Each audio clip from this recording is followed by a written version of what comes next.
On June 26, the UN General Assembly proclaimed the United Nations International Day in support of victims of torture, aiming for total eradication of torture and the effective implementation of the Convention against torture and other cruel, inhuman, or degrading treatment or punishment. Torture is condemned as a crime under the international law with prohibition that admits no exceptions, compelling adherence from every nation regardless of specific treaty commitments.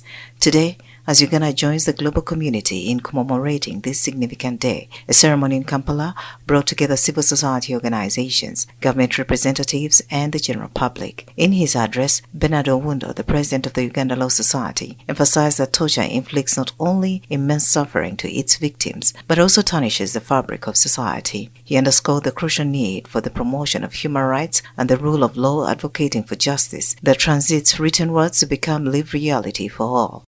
Torture is not just a problem for the victims and the perpetrators, it is a stain on our entire community. It is a call to action for every one of us to educate, to advocate, and to ensure that our laws are not just words on paper, but living instruments of justice and promotion of human rights and rule of law. According to the Human Rights Commission report, torture remains a pressing issue in Uganda, with 127 cases recorded in 2022, the highest among human rights violations. As Uganda commemorates the International Day in support of victims of torture, Oundo emphasizes that addressing torture requires more than just punitive measures. It necessitates tackling the root causes that perpetuate this grave abuse. We believe that as Uganda Law Society, we must address the root causes of torture or that perpetuate torture. We have argued in other fora that the freedom from torture cannot be separated from the other rights.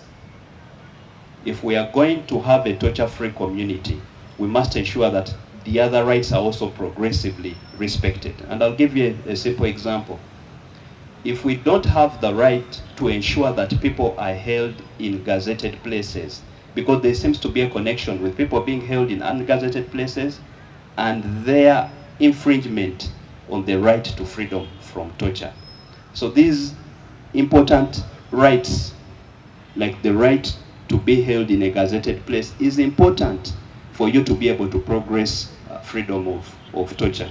The chairperson of the Human Rights Commission, Wangadia, called on all stakeholders to take a strong stand against torture, highlighting the urgency of the issue. Wangadia urged government agencies, civil society organizations, and the general public to unite in their efforts to combat this pervasive violation of human rights. She emphasized that a collective and unwavering commitment is essential to eradicate torture and uphold the principles of human dignity and justice.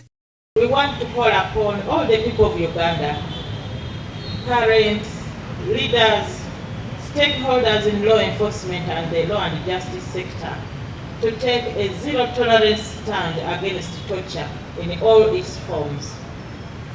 Long after the scars of torture have healed, the emotional pain persists.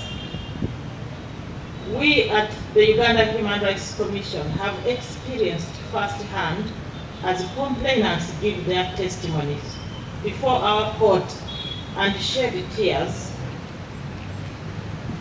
as they relieve the pain from many years ago. It affirms our conviction that torture has no place in a civilized and democratic society. Let each one of us play their role in combating torture. Torture is a crime.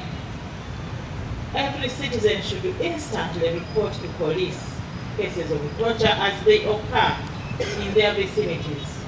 Torture remains a significant problem in Uganda, as highlighted during the International Day in support of victims of torture. With 127 cases reported in 2022, the highest among the human rights violations, there is need for concrete efforts for all stakeholders to combat this pervasive issue and promote human rights and the rule of law, turning laws into active instruments of justice. Nora Osende for UCTV News.